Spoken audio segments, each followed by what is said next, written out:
والصلاة والسلام على أفضل الأنبياء وسيد المرسلين وعلى آله وصحبه أجمعين. أما بعد فأعوذ بالله من الشيطان الرجيم. بسم الله الرحمن الرحيم.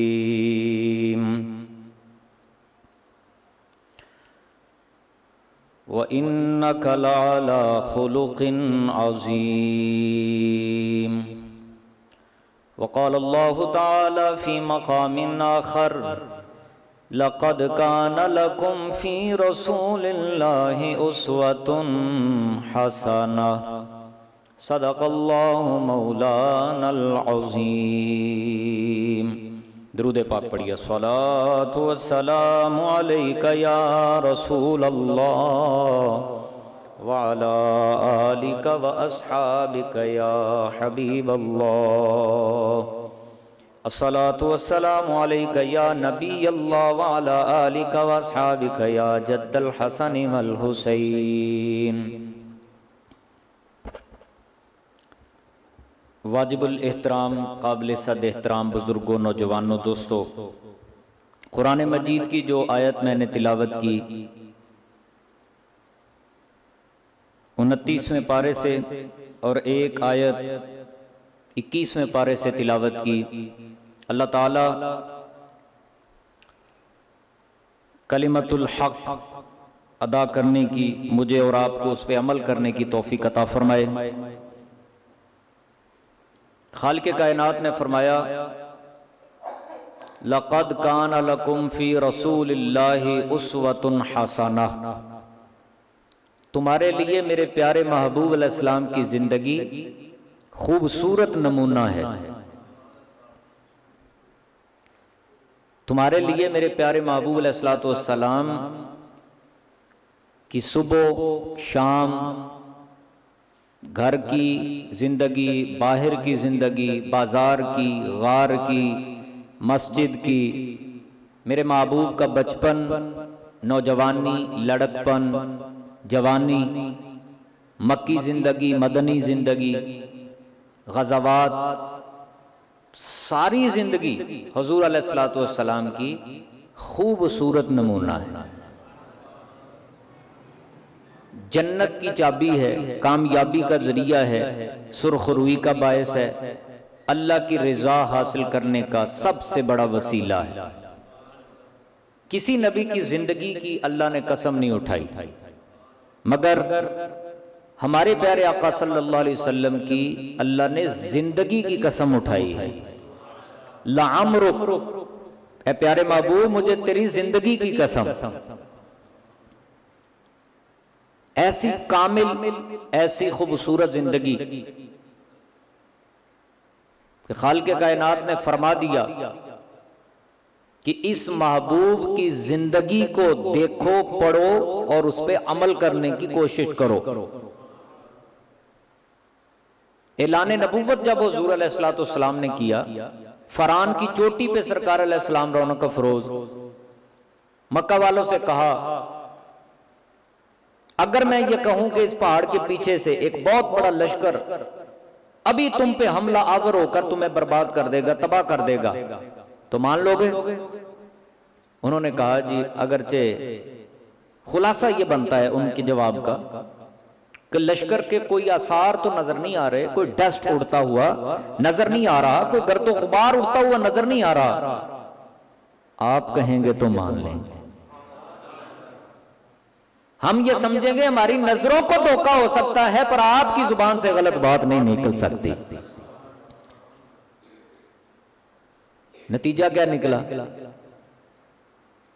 تیری صورت، تیری سیرت زمانے سے نرالی ہے. تیری صورت، تیری سیرت زمانے سے نرالی ہے.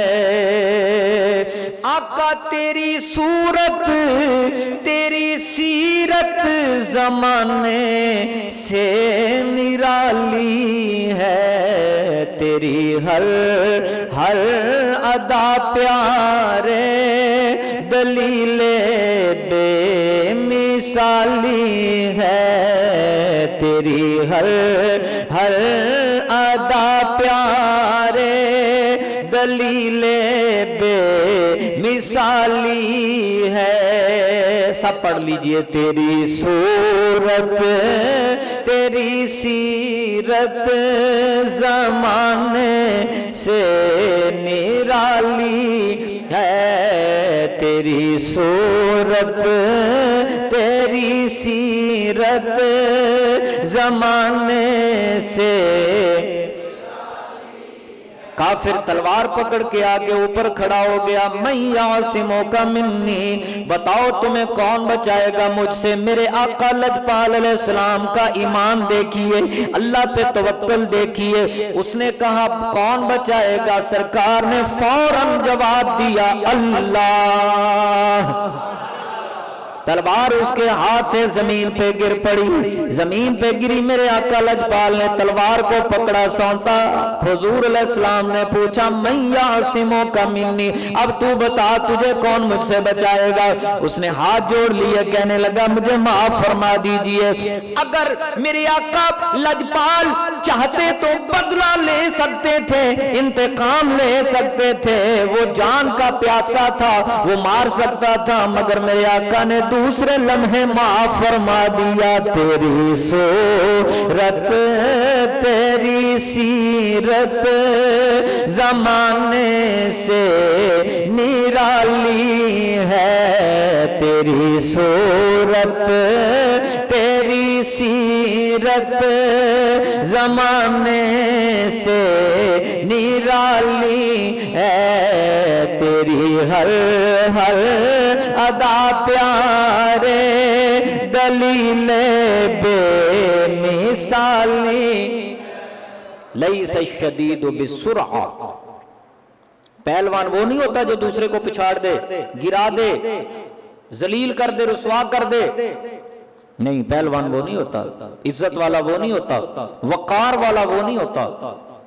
تو پھر عزت والا کون ہوتا ہے؟ پہلوان کون ہوتا ہے؟ طاقتور کون ہوتا ہے؟ وَلَكِنَّ الشَّدِيدُ الَّذِي يَمْلِكُ نَفْسَهُ عِنْدَ الْغَضَبِ او کما قال۔ پہلوان میرے آقا صلی اللہ علیہ وسلم نے فرمایا عزت والا، طاقت والا، ہمت والا وہ ہوتا ہے جو غصے میں اپنے آپ کو قابو رکھتا ہے، جو غصے میں اپنے آپ کو کنٹرول کر لیتا ہے۔ فرمایا وہ عزت والا ہوتا ہے، وہ پہلوان ہوتا ہے، وہ طاقت والا ہوتا ہے۔ ہمارے ہاں معیار کچھ اور ہے، ہم یہ سمجھتے ہیں جو دوسرے کو پچھاڑ دے، گرا دے، چت کر دے چاروں شانے، وہ پہلوان۔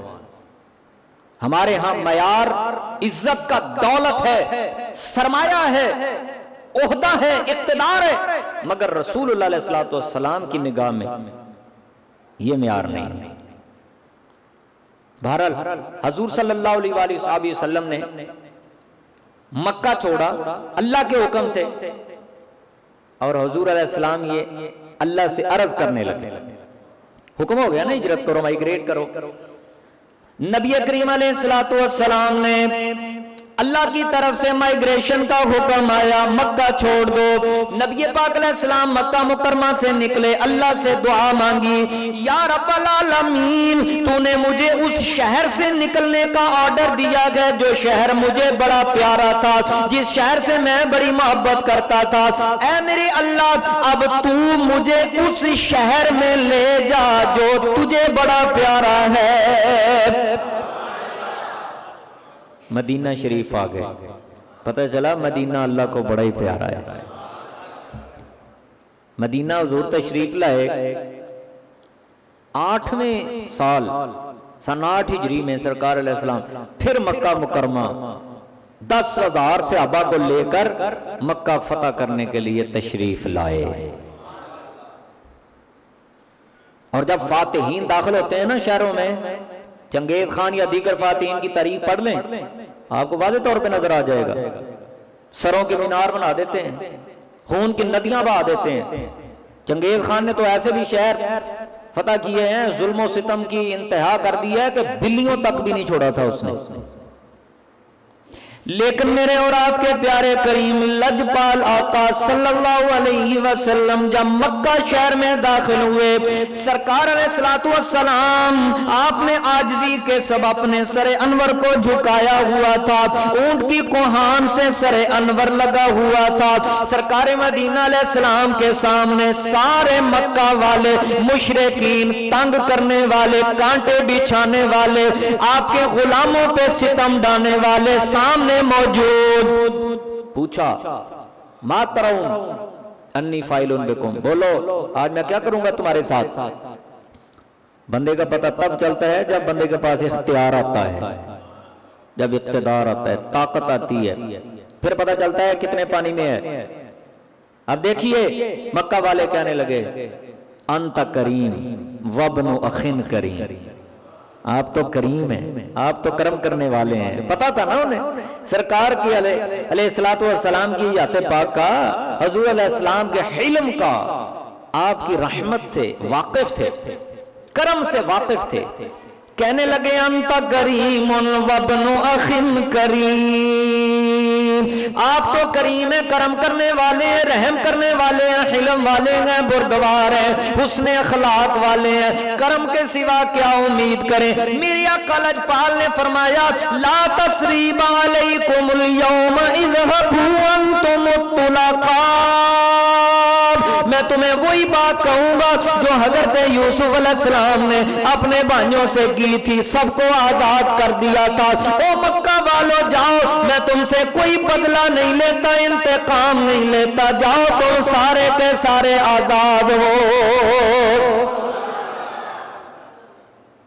آقا ہمارے بڑی شان والے، آقا ہمارے بڑی.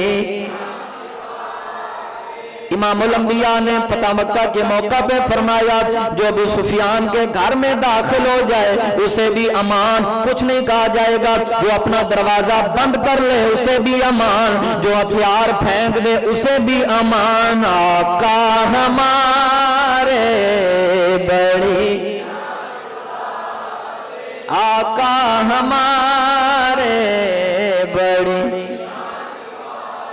بڑی شان والے، آقا ہمارے بڑی، آقا ہمارے بڑی شان والے. لگاتے ہیں نعرہ یہ ایمان والے، آقا ہمارے بڑی. بیک جنبش زبان سرکار نے معاف فرما دیا، انتقام نہیں لیا. اور یہ آپ کا طریقہ تھا، آپ کی سیرت تھی، سب کو معاف فرما دیا.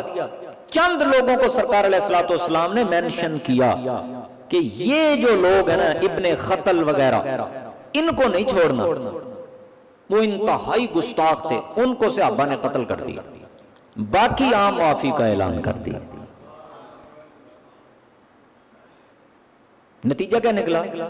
ہم بھی اپنے دشمن کو معاف کر دیں، ہم بھی اپنے مخالف کو معاف کر دیں، لیکن ہم ایسا نہیں کرتے. بھائی اگر بدلے لینے میں عزت ہوتی تو سرکار ضرور لیتے، اگر انتقام لینے میں عزت ہوتی تو اللہ کے محبوب علیہ السلام ضرور لیتے. اصلاح کریں ہم اپنی، یہ جو معیار ہم نے سیٹ کر لیا نا اپنے دماغ میں کہ ہماری ناک نہیں رہتی ہو. بھائی ناک ہے کیا چیز ہے ناک؟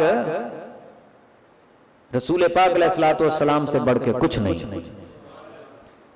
سبحان اللہ کہہ دو ذرا. لجپال محبوب علیہ السلام کی عزت کے آگے کوئی چیز بھی نہیں. جب سرکار معاف فرما رہے ہیں تو پھر میرے اور آپ کی عزت میں کیسے کمی آئے گی یار؟ خدا کے لیے اپنے معیار جو جعلی ہم نے بنائے ہوئے ہیں ان کو بدلیں. غزوہ حنین کے موقع پہ چونکہ مکہ فتح ہونے کے فوراً بعد ہی سرکار وہاں سے ہی حنین کے لیے روانہ ہو گئے تھے نا، تو شیبہ بن عثمان یہ کافر تھا، یہ بھی بھیس بدل کے ساتھ ہو گیا شامل، منافق تھا اور اس کے دل میں انتقام کی آگ جل رہی تھی۔ غزوہ احد میں اس کا باپ بھی قتل ہو گیا تھا اور اس کا بھائی یا بیٹا وہ بھی قتل ہو گیا تھا، تو وہ جو تھی نا اس کو بڑی قلق تھی، بڑا رنج تھا، اور مشن اس کا یہ تھا، صحابہ تو جا رہے تھے حنین میں جہاد کرنے کے لیے سرکار مدینہ علیہ السلام کی قیادت میں، اور یہ چاہتا تھا کہ میں موقع پا کے نعوذ باللہ محمد صلی اللہ علیہ وسلم حملہ کروں گا اور ان کو ختم کر دوں گا۔ لیکن وہ شمع کیا بجھے جسے روشن خدا کرے، فانوس بن کے جس کی حفاظت ہوا کرے، وہ شمع کیا بجھے جسے روشن خدا۔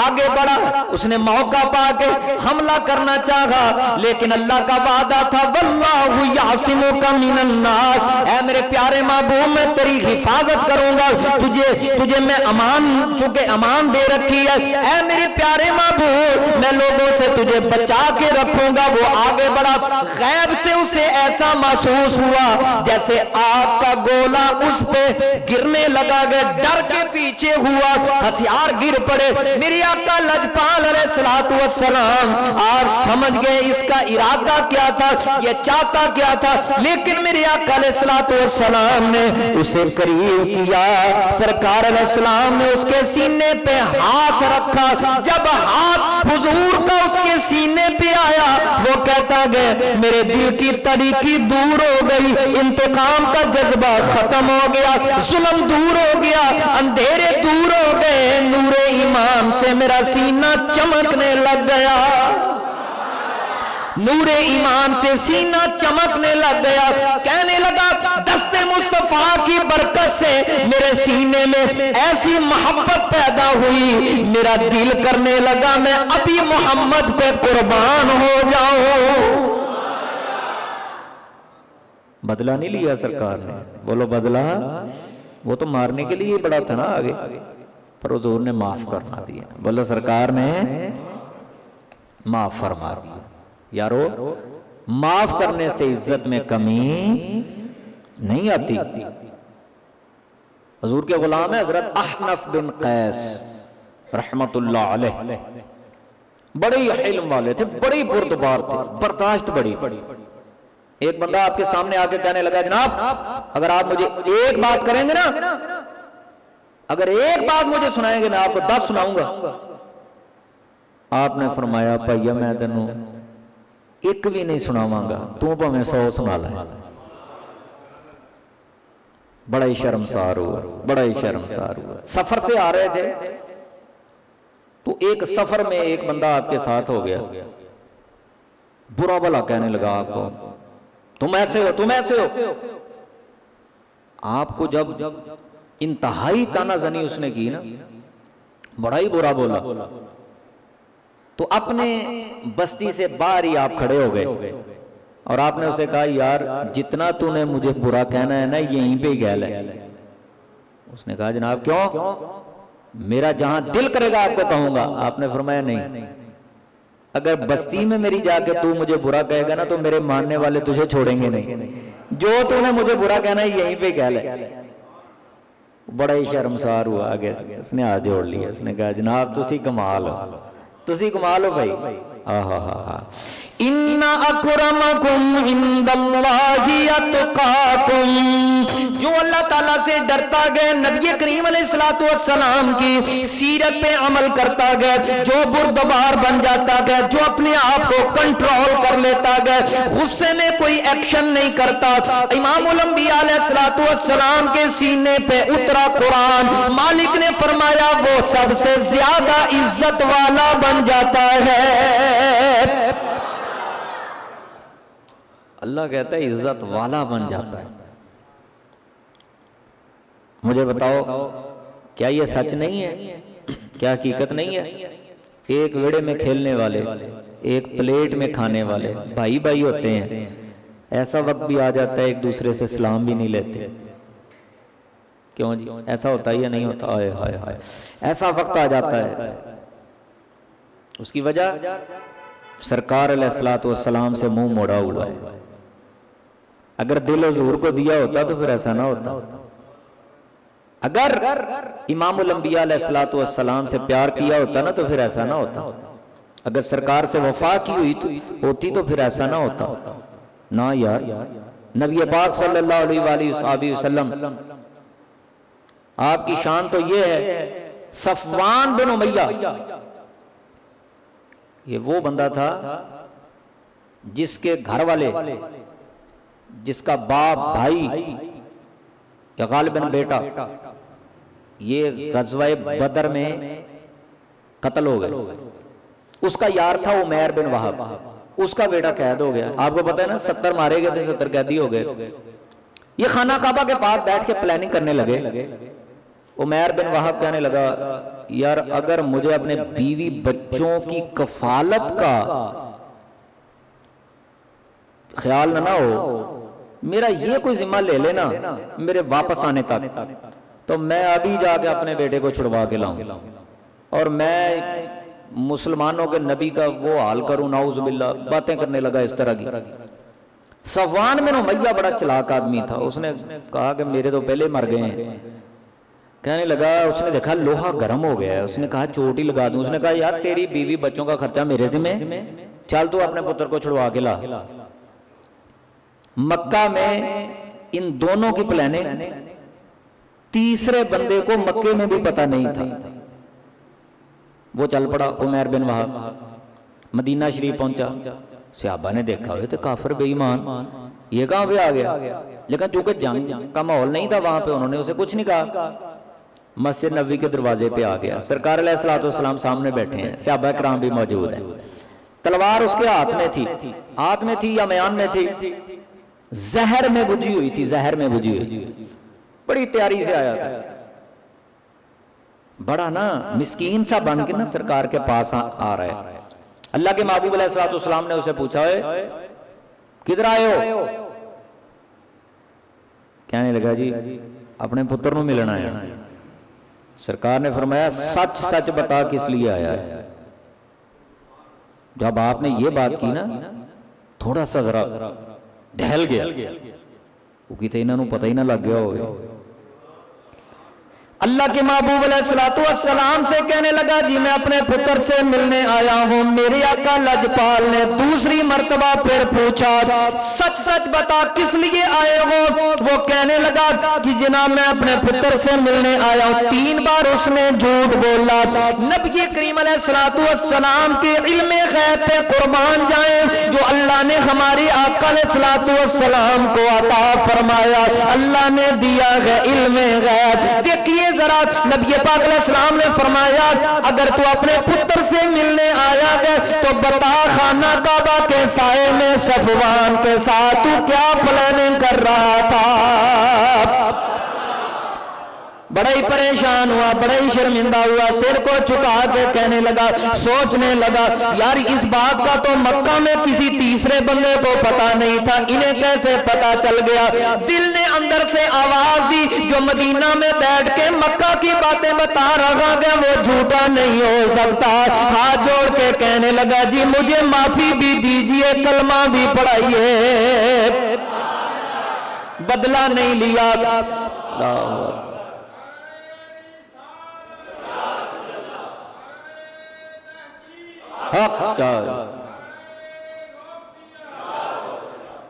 بدلہ نہیں لیا، میرے آقا لجپال علیہ الصلوۃ والسلام نے انتقام نہیں لیا، بیک جنبش زبان سارے لوگوں کے سامنے سرکار نے معاف فرما دیا۔